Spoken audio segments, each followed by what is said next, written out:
give us some details on the progress you've made in the United States so far, and any milestones you think people should be watching out for here in 2024 from the Sound Money Defense League. So the last few years, we've seen an acceleration in the success of passing bills. Last year, we were involved in 5 bills that passed at the state level. In Oregon, they got rid of the commercial activity tax. Mississippi, it enacted a sales tax exemption. Tennessee enacted a bill that said the state treasurer can and should hold a certain amount of gold in reserve for the taxpayers. Arkansas passed a bill ending the income tax, and as well as acknowledging gold and silver as legal tender in the state. And Florida actually repealed one of those dealer harassment laws that we just mentioned. You know, the biggest successes we've been having have been on the sales tax front.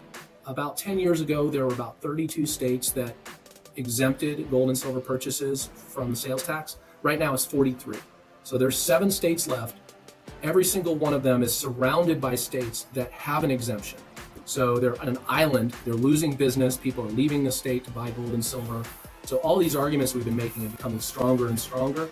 In addition to the recent inflation, we want to do things to help people hedge against inflation, and taking away the sales tax on gold and silver purchases is one easy way of doing that. It's also double taxation. You're taxing it on the front end, you're taxing it on the back end. There's a lot of great arguments, and these have been resonating, and that's really been kind of the number one area of success. The second kind of area is income tax, and there's now 11 states that don't have income tax on gold and silver. This year, there's 8 states that have already proposed bills to end the income tax on gold and silver sales. So I think this year, there's the potential of several new sales tax exemptions. Wisconsin, Kentucky, New Jersey, Hawaii, and Vermont, as well as a local sales tax exemption in Alaska. All of those bills are under consideration. We have very high hopes for Kentucky and Wisconsin. We actually passed New Jersey through both chambers unanimously.